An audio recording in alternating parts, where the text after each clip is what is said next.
Hey, Julie. Hey, Julie. Welcome to Hey, Julie. One final time. A casual podcast about Big Brother casuals. Something like that. Big Brother Mm-hmm. 26 is over, Danielle. It's here. It's like The late finale. mid-October. I know. It's almost Halloween. It's dangerously close to Halloween. Canadian Thanksgiving is over. We had it this past weekend. It Oh was wow. beautiful. Beautiful What weekend. did um what did King Pete, the mayor of the official mascot of Canadian Thanksgiving, King get Pete, you? he blessed the buses and the trains and the Department Oh of yeah. Transportation. Yeah. Matt Cool. May says it's Dani after dark. Yeah, I do want to shout out. It's so late. It not only is it late in October, it's late in the day. It is 8 p.m. in Toronto. I feel like it's a slumber party. I also feel like Brett and I look like angel and And devil right now. yeah, but maybe it's the devil that's wearing white to trick you, Maybe I heard he's and maybe tricky the angel, and maybe it's the angel's wearing black because it's her laundry day. because it's chic. Yeah. But we're here, even though it's so late. It's late in our lives too. We could also, expand on this Am I theme. dying? Am I dying? I might it be. it could be earlier in our lives. It's late. We're in our mid to late 30s talking about Big Brother, and we couldn't be happier about it, folks. Big Brother 26, one for the books? Question mark? Sure. I mean, we were there to welcome in Big Brother 26, and we're putting it to sleep. We're ushering it Um, out. Listen, We're saying, let's it did. get you to bed, Grandma. Can I start? Can I start with something completely wacky, Yes. completely unheard of? Yes. I watched the Friday night episode where they sit around and watch clips. Oh, wow. It was actually kind of fun. It was Was it? actually kind of fun. Here's the zag. Here's the hot take. Maybe that episode is good. It might be. We wouldn't know because we I don't know. usually I watch watched it. Yeah. it. So tell me about it. Why was it good? Well, in keeping with this year's tradition, there were many good segments that happened, like many funny segments. Some stuff was like a little bit of a revisit, but some stuff was with things we hadn't seen before. Many of the songs and stupid dances and stuff they'd done, a lot of crying, a montage of people scaring each other. It was That all fresh you're not content for telling me me. because I don't Yeah. watch the feeds.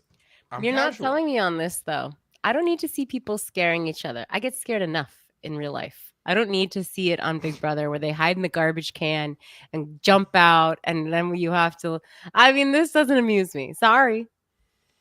You have too much going on. Yeah. And yet I also did watch. It felt like 3 hours long. It did feel like a 3-hour long finale. It wasn't. The It was finale. only Oh, 2 hours, it was on right? at 9 p.m. on a Sunday. That's why it felt that long. You don't think that's quite. I appreciate that they didn't draw out the season any longer than it needed to be. Honestly, the last like 2 weeks of the show could have just been like 3 or 4 days. Yeah. Once you get to final five, we can kind of just move this thing along. Yeah. You know, like every year they're like, "This is the longest season of Big Brother." Like that's a selling point. Who cares? Who cares? Just when it's the end, let's move to the end. Uh, I appreciate the fact that it didn't go like another 4 days. At the same time, you think Brady stays up till 11 p.m. on Sunday nights? OMG. Do you I think Brady's in his PJs at 8:30, ready to go? He's got his I little teddy struggled. bear. He's got Paddington. Yeah. He's got a He's got cup a of warm warm glass of milk. milk. He's ready for bed. And He's I his stayed little up and I story. watched that shit live. And I didn't go on Twitter for the 3 hours prior either. I didn't. I went to Even bed. though we After knew. I saw that Makensy chose Chelsie, I said, okay, I can go to bed now. I know how this is going to go. And then I just watched the rest the next day. It was a Yeah. beautiful viewing experience. Let's back it up though. Okay. Let's back it up to Thursday. Thursday's eviction, Final Four eviction. First of all, gotta say, Julie, leather pencil skirt, Ooh. pink blazer, hair Ooh. up, a chunky shoe, which I did not think was great. I did not think it was a good shoe. Chunky is But in. tell that to Leah. I don't need to tell her. I'd say it was a hot. I didn't watch that episode because Fantastic. I was in the land of our enemies. Oh yeah, I was in London, you were England, in Europe. not London, Ontario. You were scouting for BB Yeah, 20 BBUK. They do things BBUK. crazy over there. I Yeah. mean, they were talking about it. They were talking about BBUK and how it was starting up and how Many the new people were house, saying. the new confessional room was so controversial. I couldn't relate. I was like, I What is watched. it like? The Queen being decapitated? You know what was crazy is when I was walking around England, London, I was like, I can't believe the Queen is dead. I just kept thinking, like, like we passed by Buckingham Palace. I was like, oh, I wonder if the Queen is home. And it's like, the Queen is so not home. It's King Charles. King Charles is. What's the money? What's the coin situation going on in London? I haven't been in a little bit. Do they still have Queenies rolling around, or do Let they me have tell some you, Kingies rolling around? didn't use cash once. It's a cashless city. London is a world-class city. I Oh don't know if yeah. you know this, but this Oh, I city. know this. I studied abroad in England in 2007. It got even And they better. had like NFC and they had like tap cards for the subway. It's We better didn't now. do bring that to New York till like 6 months ago. Yeah, no, really. And that was courtesy of the Hungarian or the Turkish government. Well, it's Something like fab. that. It's absolutely Shout out fabulous. to Eric Adams. Shout out Eric Adams. Let's go Mets, but also Yankees. Yeah. But it was fabulous. Speaking of queens, and speaking of fashion, I did watch Sunday night's episode where Julie. That was the finale. Yeah, I know. Yeah, Julie was dressed in I believe it was cerulean blue. And if anyone has seen The Devil Wears Prada, you know that cerulean is a very specific type of blue.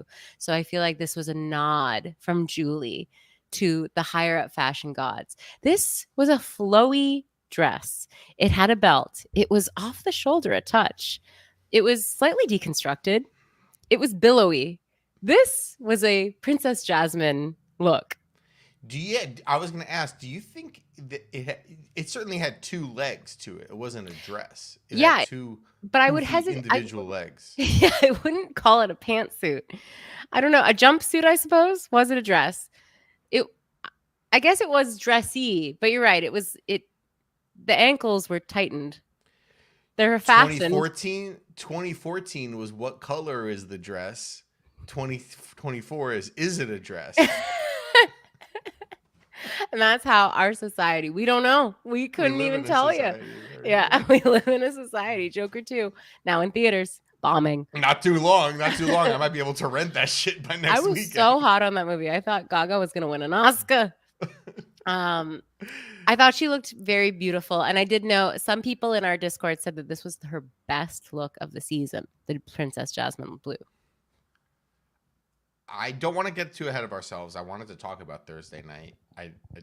We can talk about since we're doing a fashion segment right here. I'm actually giving the finale look for Julie and not. Why? Let's just get into it. Why wouldn't we get into it? It was too like I'm on the 6th day of vacation. Oh. And then like also the last thing in her suitcase?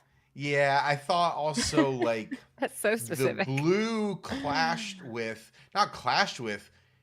was camouflaging her against the color scheme of the big blue screens behind her half of the time. She was just a floating head. I found Julie extremely jovial during this finale. Didn't you? She was stoked to not work anymore. For another 8 months. She was stoked to have her Thursday nights back, just like me. She was cutting a rug. She was singing, dancing. Oh, she had the Jankie song pulled up. She was loving her life. She was trying to start I mean, she does this every season. She loves when relationships start out of Big Brother. She was pushing romance. Did you or did you not think that Tucker was going to propose? There was a part of me that was like, I thought when he was pulling out, it was roses, he pulled out red roses, which did perfectly match Rubina's dress. And Rubina did look amazing. But I thought, oh, he's got a ring. He's so crazy. He brought a ring and he's going to propose. We're going to have another swaggy-esque. I feel like every September, October, we're saying this. But like, I don't know if I give Rubina. Listen. I give Tubina got. Tubina. I think they're actually made for each other. I think. Yeah. I don't know. I think they are I see made for each other. cracks. I see cracks. They're both like I've been I've watching seen. these like like recaps of Instagram lives and Oh, stuff. oh, what's happening on Instagram Live? Oh, they're just like partying and hanging out and stuff. And Well, what's wrong with I mean, that? Tubina, nothing's wrong with partying in LA. And being What do you- together, two beautiful young people. I think I don't know. Well, Rubina is very interesting because Rubina's had a lot of screen time the last few weeks because it was like She, there was a lot of I well, miss like, you. yeah, exactly. But there was like she was getting Tubina screen time. First of all, they refused to acknowledge Tubina existed. Justice. I For know Tubina. for so And long. then like Tubina happened, and they're like, I guess we got to make Tubina happen. Like Matt and Makensy can't happen. But then Tucker was evicted 2 weeks later, and Rubina has just kind of like she's been riding. Her and Cam have been like the two just kind of hangouts of the season, and she doesn't really have much to do other than get nominated and kind of express her discontent at that. And in the last few episodes, okay, now she's nominated and she's on the block, and she has to explain to Makensy why she should be taken to final 3, and she's talking at the jury roundtable and asking questions. And Rubina, who is like our age, who's like 35, I would say she has a bit of like cringe millennial. That was energy. what Just I doing was a bit going of like to say. funny faces and funny voices. That's the main, well, I don't know if it's the main, but that's like something I see brought up over and over online in the Rubina discourse or even the Tubina. Cause, well, I don't know if Tucker has that. Tucker has his own like weird cringe energy. Yeah. Like, I don't know if I would prescribe it to being a millennial, but yeah, people have definitely brought that up about Rubina. And she does. It's like BuzzFeed. It's like a BuzzFeedification of a personality. Yeah, it's very like, I'm hungry. Yeah, which I do too. Which she never has said, but like it feels like she's saying I'm hungry. Yeah, so it's I don't know. And but I think that they're perfectly matched for each other. I think he loves that. I think he likes that too. I think he does that too. There was a moment when they did like a split screen of them talking to each other during the finale, obviously. I forget what they were talking about. It was just talking about whether they were that she played it cool when Julie asked her about pursuing a relationship, and Tucker now she can reveal to Rubina that Tucker was so into her, and we got the split screen of them making their goofy little cringy faces at each other, and I thought these two are gonna last. I actually think these two are gonna last. I hope so. I wish them when I was like just kind of doing some of my mental thinking over here. I was thinking about like post BB Tucker. Yeah. The words woke Zach Rance popped in my head. Let's hope. Let's hope. Let's hope. Which is like there's gonna be a lot of like he's gonna have a lot of energy for like his first 2 like influencer deals. But oh yeah. I don't know. And he's America's favorite. Were you surprised by that? No, because I voted for him. I gave him 5 votes, baby. I was a little surprised that it wasn't Angela. I just because he was so long ago, but he was such an insane personality that I was happy with it. Can we talk about how happy I was that Quinn made the cut? Oh yeah, Quinn was gonna. I was thinking about giving Joseph 1 vote just to see his family has been ravaged by that was sad. His family's been ravaged by the hurricane. Yeah, well, yeah, and he seemed sad and down. Well, I couldn't tell about that part because he also just seemed kind of like Joseph, where he was just like kind of being weird and standoffish. And you're like, I legitimately am concerned for him and his family and his friends and people in Tampa, people in things are messed up. Georgia and North Carolina from the other hurricane. It's horrible. But Joseph was also a weirdo who was kind of strange. He was kind of like deadpan anyway. That was actually one of the more illuminating segments of the breakfast roundtable episode. There was a lot of Joseph of like let's just dump all the Joseph tape here. There was a part where he was relatively early in the game ranking all of the players in descending order from least, or maybe ascending order, from least to most airtime that he assumes that they're getting on the show.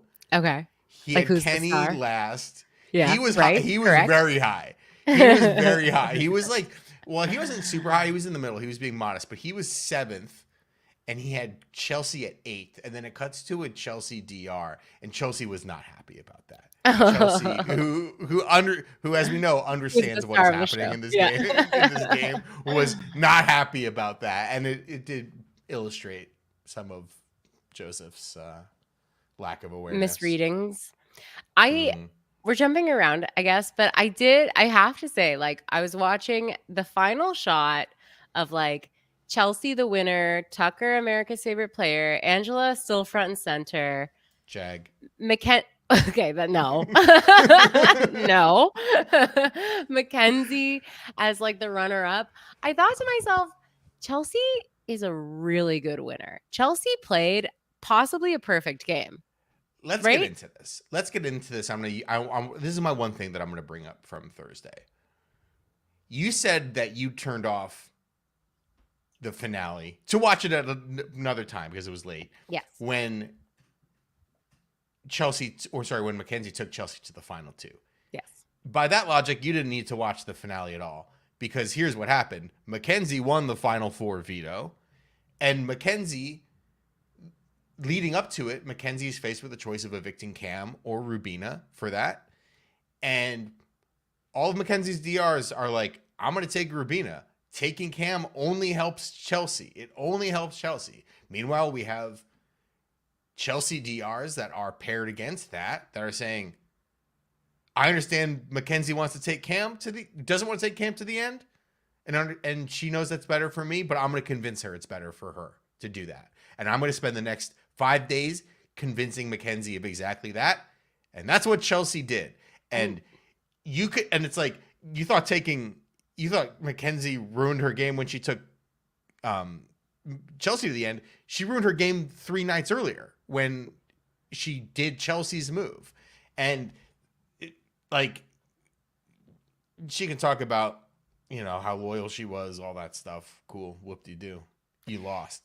Yeah. And I thought she was going to get to not sympathy votes, but going from at least the roundtable, and I think we should talk about Taylor too, because I thought she was really good in that. But that roundtable and Angela, oh boy, Angela, she was kind of tipping her hand that she was not really intending to vote for Chelsie at all, that she thought Makensy was playing a much better game, that she was valuing the comp wins, that she was valuing the sort of like underdog survivor style play of Makensy. I thought it was going to be 5-2 and Leah and Angela were going to vote for Makensy. But you're right. To bring it back to your point, Chelsea's win is incredibly dominant and should be considered a sort of like, I think like a top 5. Rank them all. Honestly, like up there 5, with Dan. certainly a top half game and possibly better. She's amazing at this. And she is. Yeah, there was a funny tweet like maybe a week or 2 ago. Remember when our mermaid fantasy himself, Michael? Yeah. Remember when he was ultimately evicted and it was him and I believe Brittany was her name, the big-eyed woman, beautiful big eyes, attached at the hip with, and they had been literally attached at the hip, best friends the entire time, and when he has to do his like, all right, you have 30 seconds to convince the house to vote for you, he just destroyed her. He destroyed her for no reason other than to save his ass. Yeah. And the look on her face of like, oh my God, I thought I made a best friend for life. And this is how quickly this person absolutely threw me to He was dogs. A lawyer.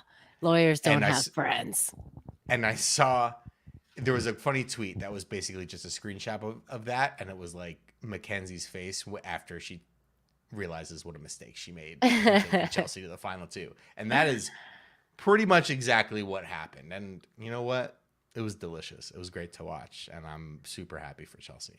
I'm so happy for her. I think she did great. The show, obviously, I thought lost a lot of steam along the second half. That happens to most seasons. But it happens to most seasons, and I will say, I am a little curious. I sometimes go back and rewatch like bits of some seasons when I'm like really desperate for something to watch. And I would be curious about a rewatch of this season, knowing that Chelsie is the winner and going back and knowing like every GR from her, you're like, you're watching the winner. I feel like when Dan's season was on, I knew he was going to win. He was just so Yeah. incredibly good. This season was just so random that it was hard to tell. Everyone did such weird stuff that wasn't in their best interest. But now knowing that truly the only person who was working the whole time within their own self-interest in a good way, I mean, and by that I mean in like a high quality strategic way, was Chelsie, is kind of interesting and I feel like we've perhaps been worth saying that. revisiting. I feel like we've been saying that for a while, though. She was HOH the second week, right? I think the week that got out Lisa. Yeah, I think so. Yeah. And even then, we were like, "Wow, Chelsie is definitely very good at this," and she had a very successful HOH, considering the last few years and this season as well. How some recent gameplay has inspired people to have quite bad first week HOHs. Usually first week HOH is a kind of a gift, and the last few seasons that's been a bit of a curse, even though Angela got relatively far into the game. I would not say it set her up very well, but I thought if anyone we were watching all season, it was gonna, like, Chelsie definitely was 5% higher than anyone else. Yeah. And she had that command even in the But I felt it was so hard to say like it's a slam dunk for sure, just because these players were so chaotic and random and so often played against their best, against their self-interest. So major one of the players snaps for said her. that. One of the players said that. Maybe it was in the jury roundtable, but someone said, maybe that was when she asked one of the, I think it was Cedric, like what was so fun about watching the season at home, and he said how chaotic the season was, and how often the veto was used, most often in not in the self-interest of the person using the veto. Like every single time the person was like kind of making the right choice or like making a very good short-term decision, but that was like absolutely gutting to their long-term chances in the game because they were usually pretty close. Let me tell you, it was fun to be reminded that Cedric existed. It was just fun. Sure. Because like I forgot about, I was kind of like, who is this cutie? And then they spent a lot of time with Brooklyn talking about, the charcuterie board. Yeah. They had to do it. There was a sort of overall feeling to this finale of it was really like people. I didn't feel this way as I was watching it. I wasn't like, oh, these people all really get along and are all friendly and have good chemistry. But in the finale, I was like, this does seem like the reunion show of people who truly all loved each other and didn't really have any major issues. It's been so long since we had a season like that. That's been one of our complaints is like, Survivor, it's kind of a truncated version, but they have like a 25-minute reunion show immediately after. I would hope eventually Survivor goes to the like 3-month removed winner announcement show and recap show. That's the one thing with Big Brother. It's like, okay, we spend 2 hours on this, and it's like we're doing the Jankie song and stuff. And it's like, yeah, you really kind of don't get that much time, and it's pretty much there wasn't over. time like, for Kenny. There was no time for Kenny. There was time for Lisa somehow. There was time for Lisa. There was also time for Lisa. Which reminded me of her name. Yeah, by Matt Steele in the Discord. I just wanted to shout out Matt Steele got to meet Lisa, and she rubbed sparkles on him at perhaps a trivia night. Wow, you meet all the stars in LA when you live in LA. Yeah, they're right out here in East LA. The stars are out tonight. So let's talk about the jury roundtable a little bit. We had our new host, Taylor. Mm-hmm. I thought she was great. I mean, I thought she was not in it enough, actually. I was like kind of hyped for her. Edited. Yeah, it was extremely heavily edited. She got they left in some great singers towards Angela, which I loved. I love queens being queens to each other. So I thought that was so fun. I thought Angela has been relatively unhinged, and I can see Angela sensing the shrinking limelight around her. And Taylor did too. And, Angela's, she's like, I want to go on Survivor now. She's obviously very good friends with Les Moonves or whatever, you know, whoever's running CBS. If there's a game show on CBS, if there's a talk show on CBS, she's probably been on it. She obviously has some sort of ability to get on television. Yeah. That is. Well, it's because she's incredibly watchable. It's because like this moment, I loved this moment where Julie was like, Matt has something to ask you. And it was like Matt asking if she was willing to give him a hug or something. I mean, and Angela loved it. You know, like any normal person, when faced with their bad behavior and the fact that they like completely lost their mind at this kid, would be a little embarrassed, maybe a little like, tusk on me. You're right. Like, sorry. Not Angela, not at all. She was like, bring it.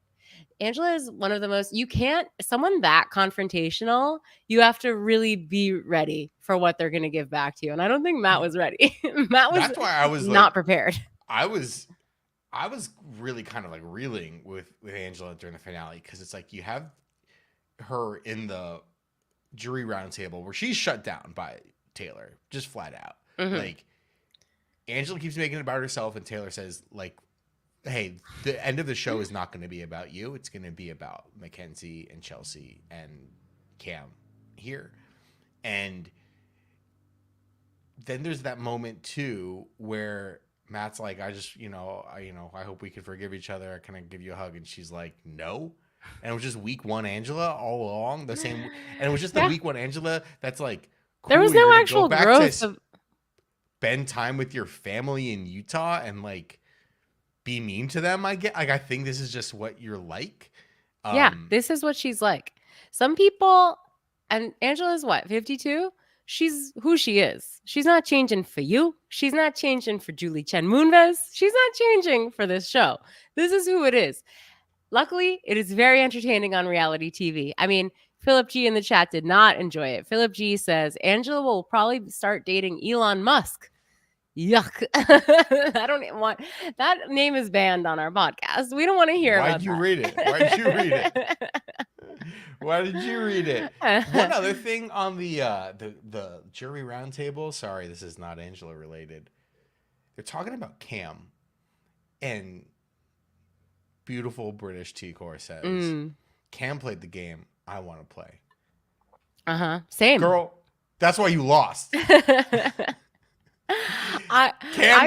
lost the second he stepped in that game. It just took him 3 months to get there.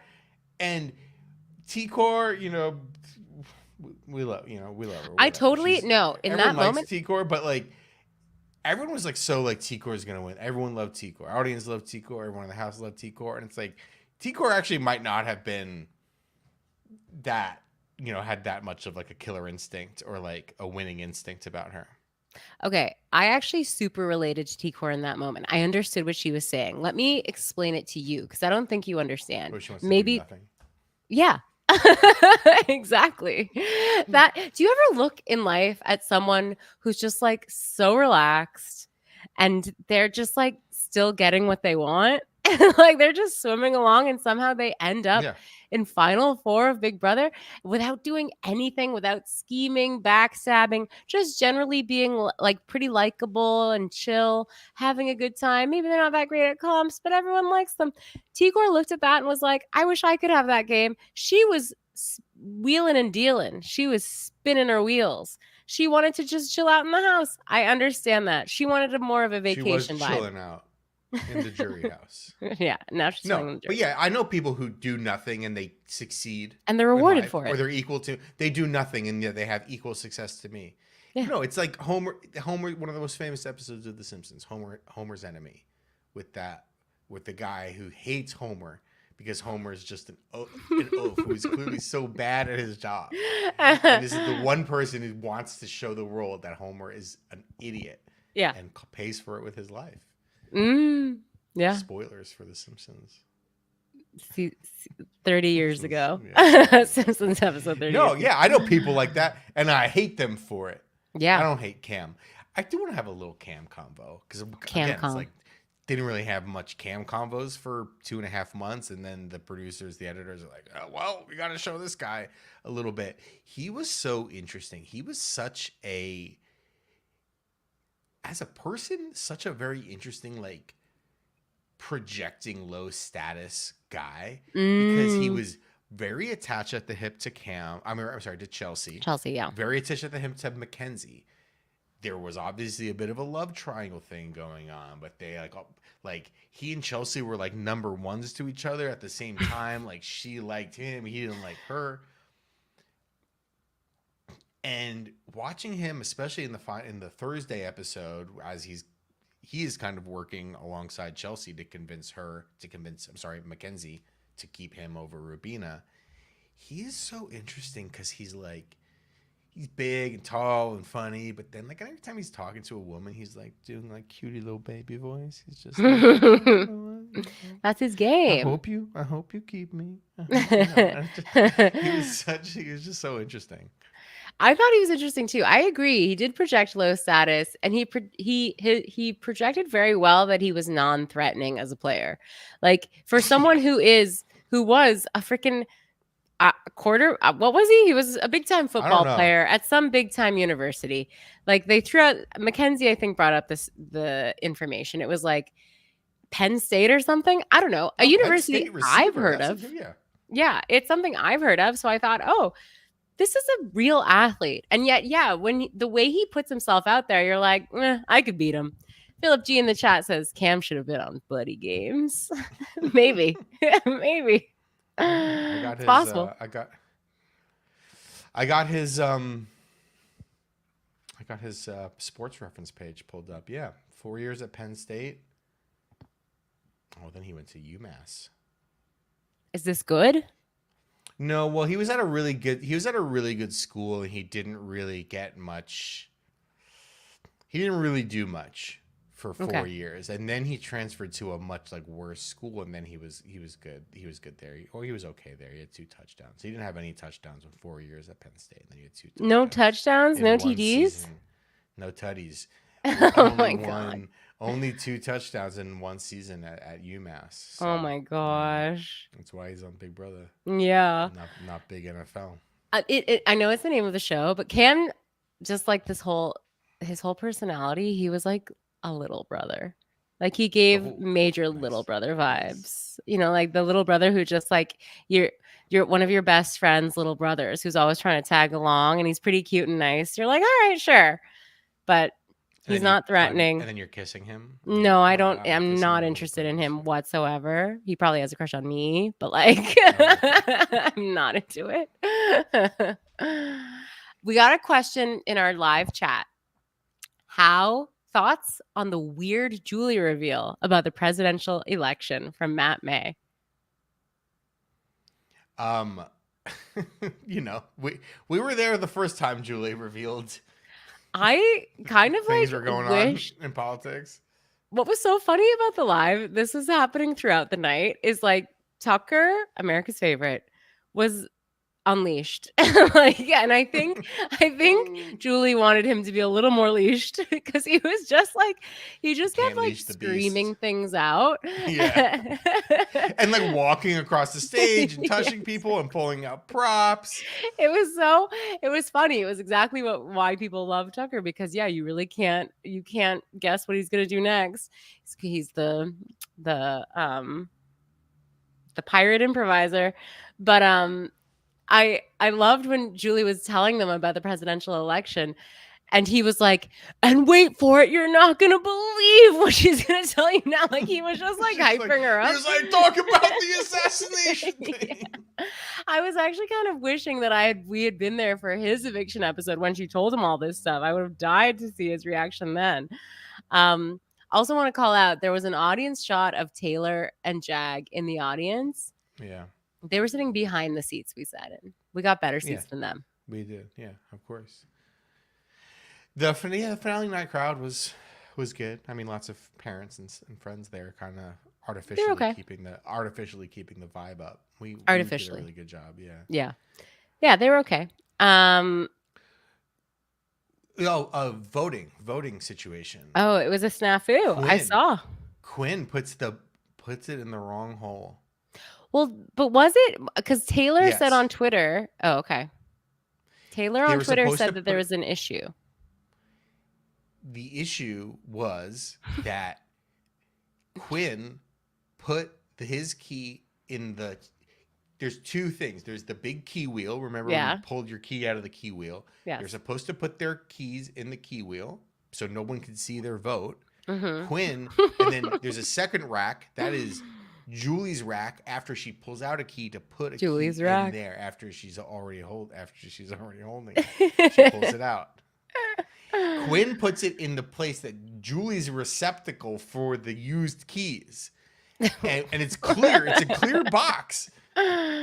What's in the box? I can see what's in the box. It's clear. And clear.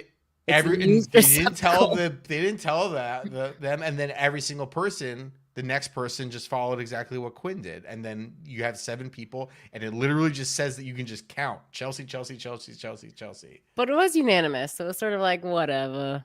Because everyone could see the vote of the person that happened before them. That was perfect that it was Quinn who did that. Quinn has had the weirdest run of luck on this show. I guess this wasn't luck. This was his own silliness. But like...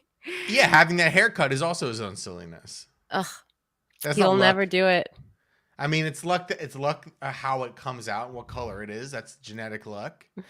Yeah. I'm so sick of the Quinn Leah business. Will they? Won't they? They won't. Won't they? Why? It's like every time they ask Leah, all it amounts to is her saying, like, theoretically, as humans, I have the capacity to have a light crush on Quinn. I am a young woman. He's a young man. Sure. That's all it is. And everyone's like, you guys in love yet? Yeah. You guys do it? You guys boink in the jury house? And it's like, no, she's not interested. Well, people want to project onto others. And people want to believe that there's a chance for Quinn because Quinn's such a little cutie. And there's nothing wrong with that. Quinn's going to hook up with some other like super hot alum over this. Wait, it probably already happened over the weekend. Quinn can stay. Yeah. He's going to hook up with some bathing beauty. Quinn can stay in LA. He doesn't have to live in Oklahoma. He can stay in LA. LA is filled with ugly men dating beautiful women. Oh. And you know what? We love that for them. If they're all happy, we love that. We support it. Martin Baird says Leah has a concept of a relationship with Quinn. Yeah. We cut to the end of the show. Mm-hmm. We go to the house, and who is there but the rotting, lifeless corpse of Jankie? And did you for a second think it was going to be like Jankie Reindeer Games Part 2? Yeah, well, that's what I thought it was going to make some sort of announcement. I didn't think it was just going to be them singing the song. Which actually was funnier that it was completely pointless and exactly with everyone and Julie among them. Julie, like everyone was just singing. And the audience was not jazzed. That was when they cut to Taylor and Jack and they were half-heartedly like clapping along. They were clearly not into it. That was when they needed art. But yeah, she better because this is her career now. You signed the deal. You signed the dotted line. Dr. Will's soul is free now. He doesn't have to do this. You're in the genie bottle. I know. And she's never getting out. You got to get Aladdin to wish you She's free. going to be meeting a lot of Angelas, let me tell you. Oh, yeah. You're going to have to do a lot of that stuff. I thought Taylor was really strong. I do think that sometimes she has, in the past, she's had sometimes a tendency towards being a little... I mean, she's like a beauty pageant contestant, right? Like, kind of a little bit like lifeless or like not lifeless, but just like very plain and basic in her like answers and stuff. Or like if it's sass, it's very like measured sass. But I thought she was really great. I thought she was great. I think that I'm happy to see her more. To me, it was like, remember when Jerry hosted for Julie? And to me, there was like a marked difference between Jerry and Julie. And I noticed and I felt the loss of Julie in that episode. In this, I truly did No. not miss Dr. Will at all Will, whatsoever. I yeah, thought she was not. great. She's a natural. I would never say that Will is long in the tooth. The man's probably 15 years older than me, and he looks 5 years younger than me. Well, that's what And when you're a doctor. he's when you're a doctor, he's nip tucking all the way. Yeah. He's got access to He's the a best. suave guy. Yeah, he's a suave guy. But I did think he was. It certainly came across like he was like kind of phoning it in and just like Yeah. hanging out. Because Like, he was you know the what, genie in the man? bottle. Yeah. You know what, Dr. Will? How about you entered this phase of your post Big Brother career of like maybe you only pop up like once every 5 or 10 seasons, and we're gonna be like, oh shit, it's Dr. Will, instead of like, oh, here comes Dr. Will. He kind of doesn't care. He's always in this show. Yeah. You know, Downey. You know what? Be Downey Jr. Go away. You know, I'm not gonna be Iron Man anymore. Yeah. And then Marvel begs, pleads, baby, Robert, baby, we need you to be in the fintech. We need you. We need a Doctor Doom. Dr. freaking Doom. Dr. Doom. He Dr. went to Will. medical school. And his name is Doom. That's all I know about Dr. Doom. Also that I'm he a doesn't Costco show his guy. I face give her the ever. Doctor Doom. Dr. Boom. We have Do a lot of you have we more to some say? movie- No, not really. Well, I just wanted to say that overall, the feeling that filled me as I finished watching the finale yesterday morning was one of contentment. I was satisfied. Absolutely. I was satisfied with how Absolutely. things went down. Every bit of it, I was content. And that's not how I feel every season. So I'm happy with that. Yeah, I mean, last season was fun because Bowie Jane got so far against Last season everyone's was better so judgment. forgettable. But Oh, it was forgettable ultimately because like once Taylor's it was season the- was unforgettable. That was one I of the would best say- seasons. that was a really good season. I thought last season was really fun too. I thought that the end game was probably worse than this end game just because there wasn't really a dominant player and it was just like watching Matt and Jag Yeah. trade wins. I think that this is perhaps one of the I think they solved a bunch of stuff with the AI arena, which I hope Yes. they bring back. They can call it whatever they want. Yes. 25 can be the gold mine. Like we're all gold miners in the old west. It's the gold Yeah. mining arena or whatever. Who cares? But I thought that was a great element to add into the show. It solved for a few things. It solved for some boredom that was created in the middle of the week when it seemed like, once the veto ceremony is over, everyone knows what's happening and nothing changes for 4 days. I wonder if the next thing that can be sort of worked on, but I guess they don't have too much control of it, is the last few seasons, and probably last many seasons, I can only think 1 or 2 years back. Usually we get to the end game, it's kind of just 2 people trading off comp wins back and forth, just slowly picking off the other remaining 3 or 4 people, which we had this year in Chelsie and Makensy. We had last year in Cam and Matt, though I guess Bowie Jane, I think she won the final 4 HOH. So maybe that's something to kind of correct for, but you would have to do that, I suppose, in designing more equitable challenges. But the challenges at the end are like supposed to reward better players. It's like they're supposed to reward the person who can remember what day certain events had, certain events happened on, or whatever. So that's kind of a boring part of every season. So it is. They'll figure it out. They'll figure it out. I'm realizing we neglected to mention that Big Brother got new sofas by Lovesack. And new I sofas by Lovesack. I just didn't understand this product placement whatsoever. Which sofas? Who's Lovesack? Why didn't they at least have like a Lovesack. logo Baby display? Lovesack baby. Well, Lovesack didn't pay for that. They only paid for But like this they only was paid for the sofas and they weird. paid for one verbal mention. They This did not was pay for such any- a weird It was product the placement. sofas at the jury roundtable were new sofas presented by Lovesack. That was so crazy. That was such a weird, like off just like an off remark. Like that was the type of line. Honestly, Julie delivered that line. It was like she was being directed by Steven Soderbergh. And he was like, you know what? Just throw this line away. Just throw this one away, babe. And she did. And I was like, wait, it was a double take. It was like, what? Who? Like, that was incredible. Incredible work. You know mean, what? They took for a show took that's an not known for unbranded. subtlety. The jury segment was unbranded. They were losing money on the jury segment. Yeah. They had to fly Dr. Will first from Miami. They had to put him up at a hotel, and they said, let's make the jury roundtable ROI positive. Let's we want an ROI. Let's get 15 grand. Let's get some couch company to give us 15 grand to say their name once. And that's all. I could have paid for that. Not to brag. And they got couches. And now they can auction them off. Angela sat on this couch. You can have it too. Yeah, there you go. For the true super fans. Should we talk about some questions, comments, emails? Oh, we got multiple emails. Whoa.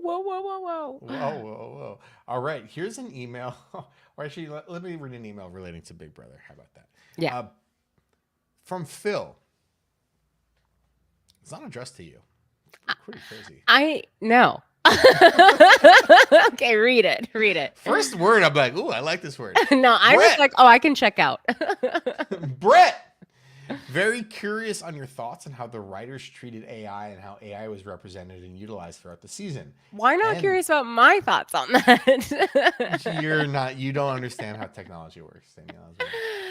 Okay. And Brett and Dani were right. All of Okay. this season's HOH and veto meetings should have been conducted by the avatars in the proto box. They had an easy way to play with expectations, and then the producers, writers totally fumbled the execution with the deepfake HOH and AI instigator power-ups. Fun what if, does Angela's game and time in the BB house change at all if she doesn't win the first HOH? Is the season any different? And props to Tucker for running it up this season.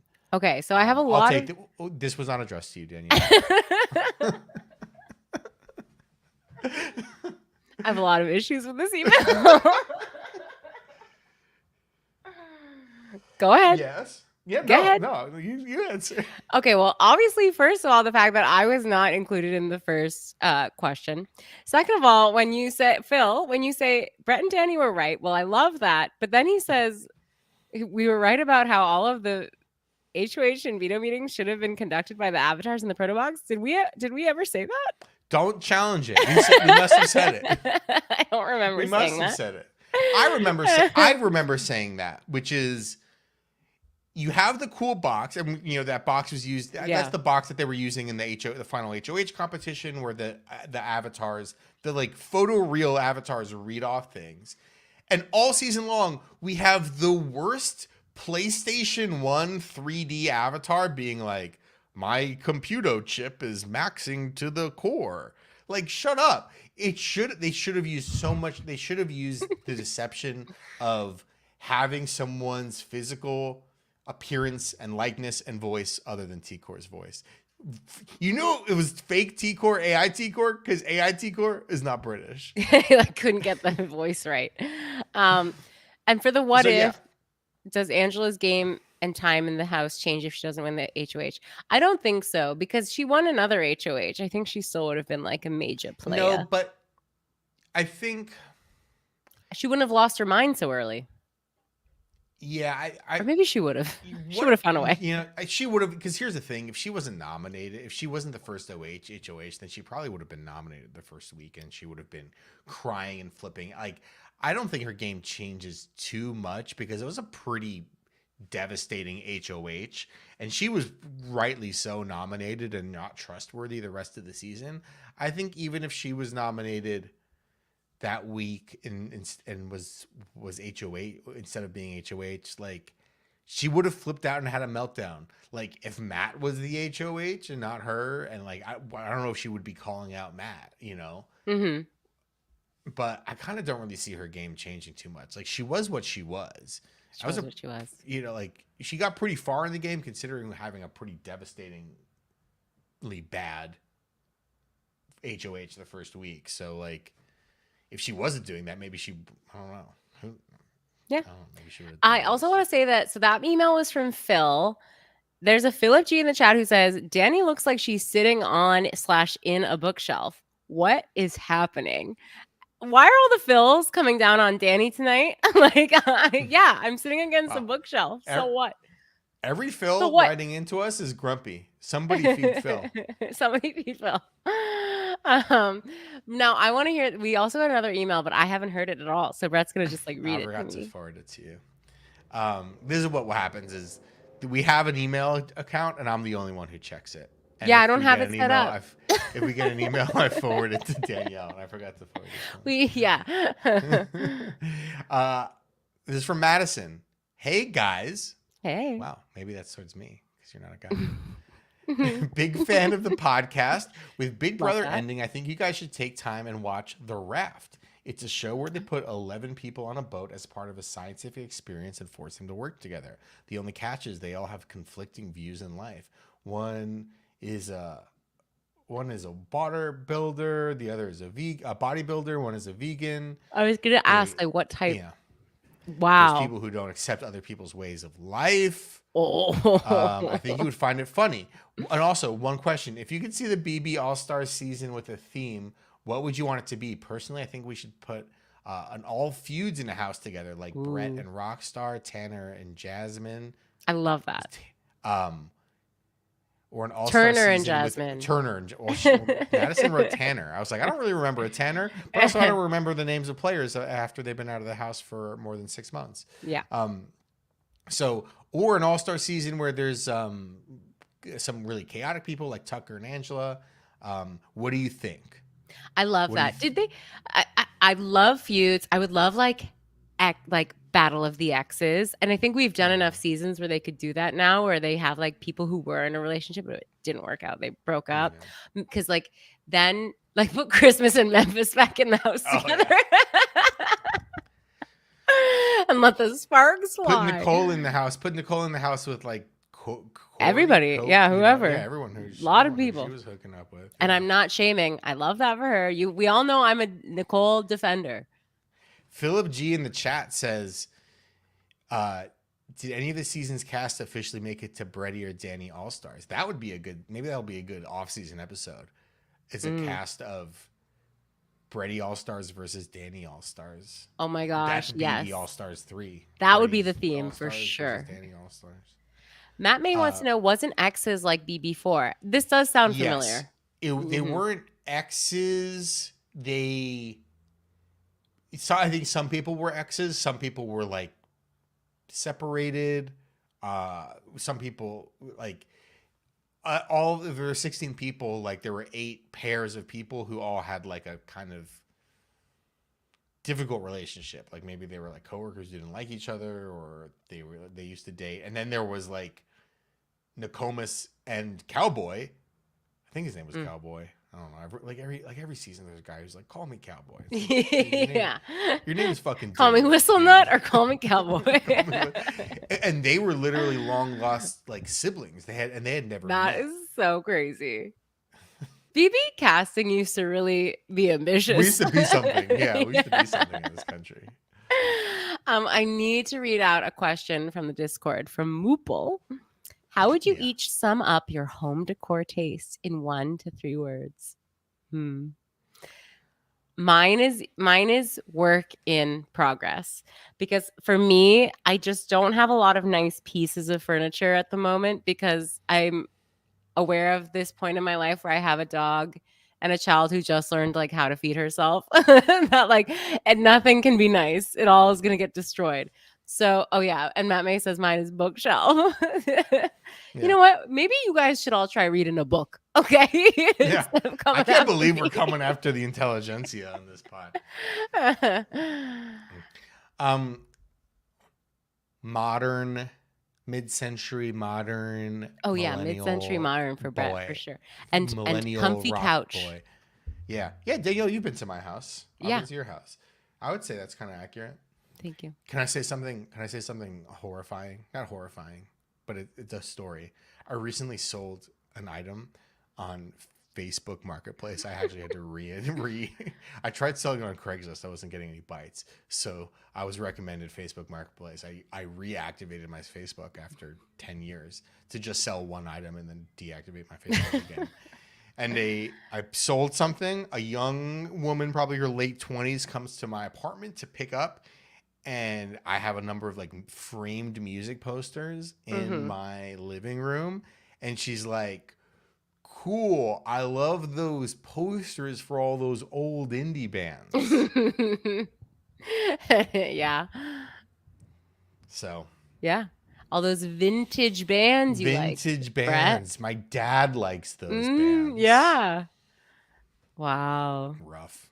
Sad. Sad stuff. Rough stuff out there. I think we're nearing the end, which is too bad because I really wanted to give my review of the film Being There, which I watched on the plane on the way back from London. What is Being There?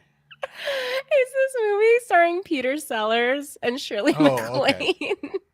Okay. I don't know why.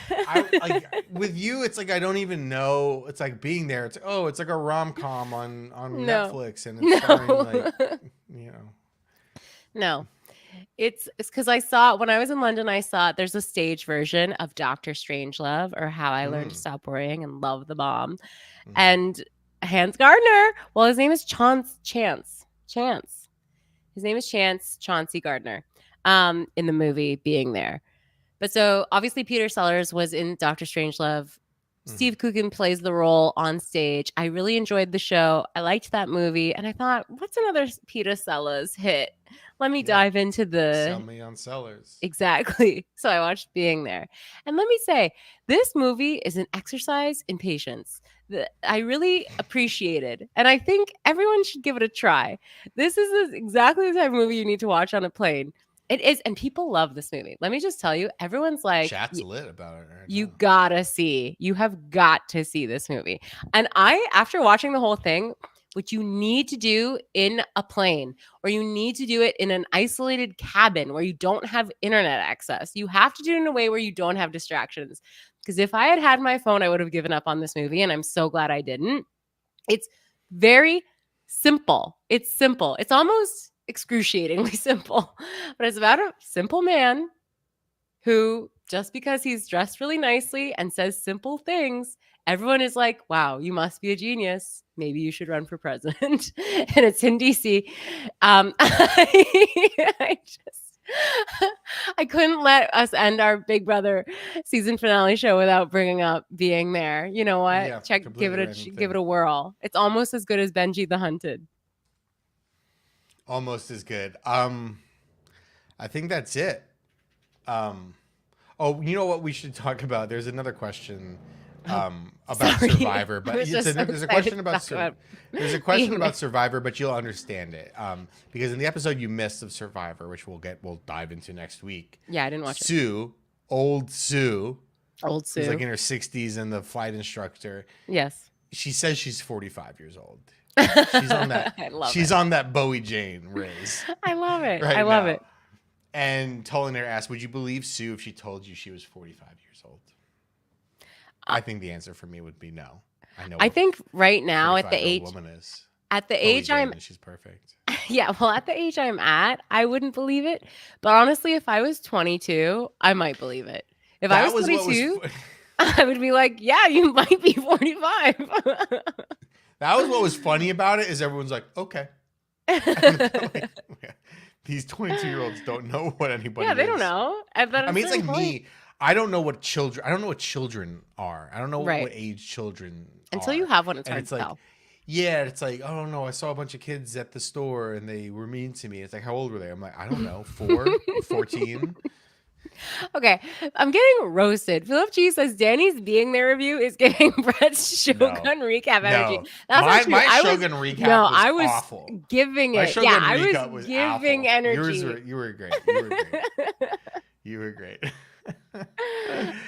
So you gotta watch Survivor. It's so funny because you posted a screenshot of a synopsis of an episode of Matlock. I believe episode 2 of Matlock is called When in Rome, which I thought you were making a Survivor joke because it is certainly becoming the Rome show. And I also got to. This is the biggest thing that's ever happened. We'll have to talk about it next week. But Brett has never been more right about a Bretty All-Star in the history of this podcast. Wow. Her name is Genevieve, and she is the There's god a song tier called Bretty. Genevieve. She is the god tier, S tier Bretty All-Star, and I'm so Wow. happy that I was right. Listen, I'll watch it. I now have like a lot of time now I that Big know. Brother isn't on, so I might as well Tuesday watch night. I'm like, what am I Survivor. going to watch tonight? Yeah, but I am really, truly very excited for the new episode of Matlock that will be on next week. I started a Matlock channel in our Discord. If you haven't joined our Discord yet, you gotta join it. You can tweet at us still at HeyJulieBB on Twitter. You can be one of these people who emails us and totally ignores me and has spread his opinion on AI. Hey Julie, bigbrother@gmail.com. What else is there to say? Join the Discord. The link is in the summary. That's where it's at. If you want, you got to join that Matlock Discord. That was it. Closing the book on BB26. It was a fun one. It was fun. We're not watching the summit. Well, I might, Martin. Oh my God. All right. That was it. Bye, Julie. Bye, Julie.